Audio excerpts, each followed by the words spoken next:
بسم الله الرحمن الرحيم الحمد لله ثناء لله والصلاة والسلام على رسول الله ugu horeyn aad iyo aad baan ugu mahadnaqayaa bahda saxaafadda maanta nagu soo booqatay dugsiyada al-irshaad waliba khaas ahaan bahda saxaafadda dugsiyada al-irshaad iyagoo noogu yimid maanta dugsiga al-irshaad Girls primary-ga ah xaafadda Jigjiga yar run ahaantii maanta waxaan idinku soo dhaweynaynaa farxad iyo gacmo furan ayaan idin leenahay ku soo dhawaada dugsiyadiina qayb kamid ah oo qaybtii hablaha ah dugsiga al-irshaad Girls Primary School dugsigan runtii waa dugsiga aan ugu magac darnay maba aan idhaahno inta badan waa hooyada dugsiyada al-irshaad waayo halkan aynu maanta joogno ama goobtan ayaa ah goobta ay ka farcameen ama ay ka abuurmeen dugsiyada al-irshaad ee kale dhammaantood waa hooyada dugsiyada al-irshaad waa dugsigii qadiimka ahaa ee hore dugsigan waa dugsi taariikhiya oo runtii ay ka soo baxeen dad aqoon-yahana oo dalka iyo dadka door ku leh oo runtii maxaan idhaahdaa dadka saameynta bulshada ku leh ay ka mid yihiin qaar badan oo ka mid ah dugsigan al-irshaad haddii aan taariikhdiisa si guud aan idinkaga waramo waxa weeyaan dugsigan waxaa la aasaasay 1984 taariikhdu markay ahayd dugsigu waxa uu soo maray run ahaantii marxalado kala duwan marxaladahaas oo isugu jiray marxalado runtii bilow uu dugsigu ahaa iyo maanta oo runtii aad dareemi karaysaan quruxdiisa iyo dhismihiisa iyo fasalada tir ahaan uu ka kooban yahay intaba aad ku arki kartaan marka muuqaalka aad ku qabataan TV-ga run ahaantii waxaan dareemaynaa oo aan doonaya inaan idiin sheego dugsigani waa dugsiga ay tusaalaha u ah dalka oo dhan sababtuna waxa weeyaan waxa uu hormood u yahay aqoonta dalka saas daraaddeed waxa uu matalaa oo uu runtii kaalmo wax ku oola ka galaa imtixaanada dalka ee la qaado sanad kasta ama sanad dugsiyeed kasta taasoo runtii sanadada ka mid ah aynu odhan karno waxaabuu galayba Somaliland oo dhan hormoodka aqoonta dugsiyada hoose dhexe ee dalka intaas kadib haddii aan ka warbixiyo tirada hadda iskuulkan dhigata waxa weeyaan tirada iskuulka dhigata 1830 arday ayaa hadda ahaan dhigta oo isugu jira labada gelinba iyo qaybta barbaarinta oo iyaduna farac gaar ah oo iskuulka si gaar ah uga dhisma duwan laakiin maamul ahaan qaybtan hoos timaada dugsigan waxaa dhigta 531 arday oo inama ah halka 1299 ardayna ay yihiin hablo labada gelinba dhigta dugsigan wuxuu isugu jiraa qaybta barbaarinta iyo qaybta dugsiga hoose iyo qaybta dugsiga dhexe sanad kasta waxa ka qalin jabiya oo ka baxa dugsigan qaybtiisa dhexe arday 160 arday ayaa qayb ahaan ka baxa primaryada ma sheegay laakiin qaybtan maanta aynu joogno oo kaliya waxa ka baxa oo ay dharka sanad walba isu diiwaan galiyeen inay imtixaanka shahaadiga ka qayb galaan ee dalka arday 160 arday ah run ahaantii waxaynu wada ogsoonahay oo aynu dareemaynaa dugsigani inuu yahay dugsi ku caan baxay aqoon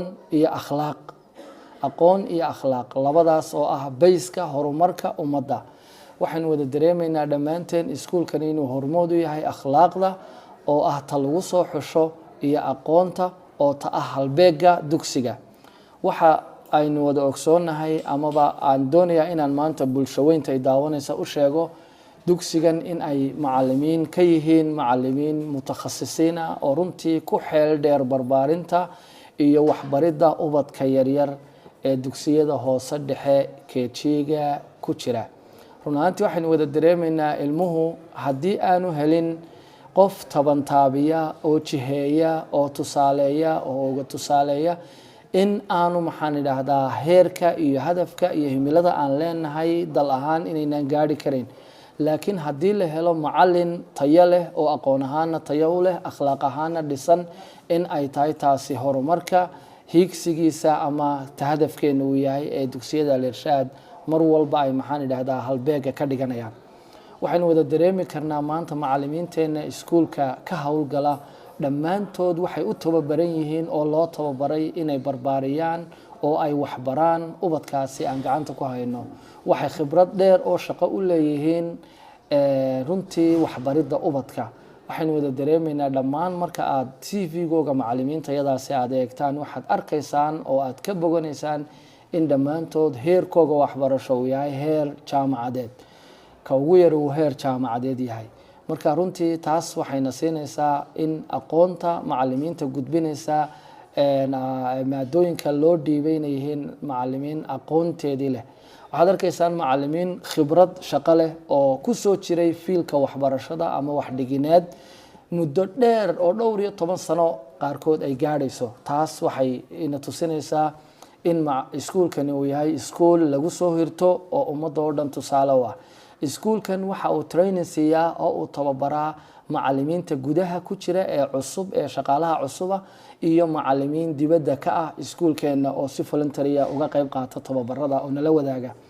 saas daraadeed waxaan doonayaa inaan idin xaqiijiyo iskuulkani iyadoo aanay ammaan iyo iga ahayn maxaan idhaahdaa buunbuunin midna in iskuulkani uu yahay hooyada aqoonta Somaliland taasoo runtii aanan kaligaya anagu waxba qabaneen haddii aanan helin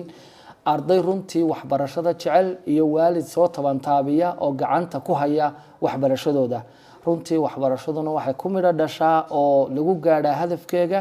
in la iskaashado runtii waalidiinta sharafta leh ee qiimaha iyo qadarinta naga mudan ee dugsiyada al-irshaad si gaar ah ayaan ugu mahadnaqayaa si guudna waxaan ugu mahadnaqayaa runtii bahweynta Somaliland oo dhan ee fiilka waxbarashada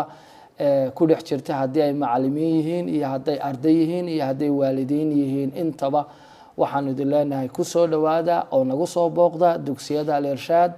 waxaanu idinku soo dhaweynaynaa mar walbaba gacmo furan iyo qalbi xaadhan waxaan idin leenahay ku soo dhawaada dugsiyada caruurtiina al-irshaad schools gaar ahaan qaybta al-irshaad girls primary school oo aan idinka soo horeynaa dugsiga primary-ga qaybta hablaha ee hoose dhexe ee ku yaala xaafadda Jigjeer Hargeysa Somaliland waxaan marka ugu horeysa halkan ugu mahadnaqaynaa maamule Sayid oo runtii noo muujiyay waxyaabo badan oo ku suuroobay barnaamijkani ama ardayda inaan la kulanno sidoo kale noo fududeeyay in ardayda aan u baahnayn noo diyaariyo goor hore isla markaana nagu marti qaaday goob kamid ah meelaha uu mas'uulka ka yahay waxaan saaka u nimid halkan in barnaamijka 7 bishii 9 2019 sameynay ee loo yaqaano qaraa laka kitaab ama ku soo aqriyay dhigan ama buug kaasoo markii hore ku koobnaa dugsiga sare al-irshaad barnaamijkaas runta ah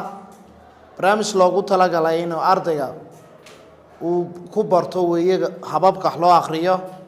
iyo siyaabaha presentation-ka ama loo soo jeeday buug dhan waana barnaamij taariikh badan laha soo jireyna marka waxaan garanay haddaan ahayn qoladii farsamo ahaan barnaamijka gacanta ku haysay inaan barnaamijku u soo daadejino bahdayada kale ee dugsiyada hoose dhexe ee al-irshaad taas ayaa ka qaybtiin maanta waxaan markaan siinay seminaarkaasoo ahaa isku jira 2 mowduuca koowaad waxa weeye barnaamijku wuxuu yahay qaraa laka kitaab qaababka loo diyaariyo iyo sida hadda loo soo jeediyo oo qofka markaa ku eeg qofka soo jeedinay iyo qaybtiisa labaad oo ah qaabka su'aalaha loo weydiiyo sidoo kale waxaan maanta farta ka saarnay ardaydan hablaha ah in iyagu ay wiiga dambe 4 bisha 11aad ee 4 bisha 12aad ee 2019 in barnaamijka tijaabaha ay nagala qayb qaataan oo aan ku qaban doono haddii la yiraahdo halkan dugsiga hoose dhexe primary-ga waxaan haddii la yiraahdo 12 bisha 12aadna ee hablahan mid kamid ay noqon doontaa inanta soo jeedin doonto qisadii Nabi Muuse alayhi salaam waxa kale markaa iyaduna xusid mudan ardaydan inay yihiin arday soo jeeda runtii waxaan ii sidnaa fariin ka timid maamulkayga dugsiga sare maamul Cabdiraxiin oo in soo hambalyeynayay oo soo ambixiyay isagoo jeclaa inuu yimaado laakiin waqti waayay kaana hambalyaan igu sidnaa runtii ardaydu Irshaad iskuulada waxaan rabnaa inaan isku xidhno oo ay noqono walaalo isku mid ah secondary ardayda secondary iyo ardayda primary iyo kuweeni kale gibel ay joogeen inaan isku xidhno kaana waa marka labaad aan u socno waxaan kaloo halkan aad ugu mahadnaqayaa maamulaha qaybta KG-ga ee waan imika xafiiskiisa joogno dhismihiisa sidoo kale waxaan kaloo ugu mahadnaq cid kastoo naga qayb qaadatay السلام عليكم ورحمة الله بسم الله قرح ساك بس بحذي يصير قرحون هذا فردان قول بنصو وضاي قعنا وقل ففوحن كسلام يا قلبي السلام الله عليكم ورحمة الله وبركاته وحما هذا ورم سكنات الله يسكوك كأن ما أنت قبضن برنامج وحل لسودة برنامج وحل وضع قبنا أي وضعن تكس جسرة الشاد سكندري سكول تاسو أي وضعن معمل كدكسيجا مع عبد الرحيم معمل كدكسيجا الشاد محمد آدم أسكر waxaan aad ugu mahadinaynaa sida ay noo sharfeen inoogu yimaadeen dugsigayga Al-Irshaad Girls School oo laga bilaabo doono isagana barnaamijka run ahaantii waa barnaamij aad u jira waxa barnaamijku waa barnaamijkii lixaad laga duubo dugsiga bismillaah anigoo magacaygu yahay Idil Naasir Daahir kana tirsan iskuulka Al-Irshaad Primary School gaar ahaan qaybta hablaha gaar ahaan fasalada 8aad fasalka 8A waxaan u mahadnaqayaa maamulka iyo macallimiinta iskuulka Al-Irshaad Primary School gaar ahaan qaybta hablaha waxaan kaloo u mahadnaqayaa maamulaha dugsiga qaybta hablaha sayid iyo macallimiinta iskuulka waxaan kaloo u mahadnaqayaa qaybta saxaafadda Al-Irshaad Secondary School haddii noqoto primary iyo secondary sidoo kale waxaan u mahadnaqayaa ardayda galaaska ila dhigata iyo iskuulka ba dhigata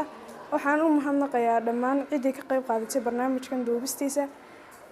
waxaan kaloo u mahadnaqayaa barnaamijkan sida quruxda badan loo duubayo markii koowaad maaha mar labaad mar saddexaad maaha markii ugu horeysay Irshaad Secondary ama qaybta primary-ga ay hablaha dhiirigeliso gaar ahaan fasalada 8aad wax qabadka wanaagsan ee u qabato iskuulka Al-Irshaad Primary School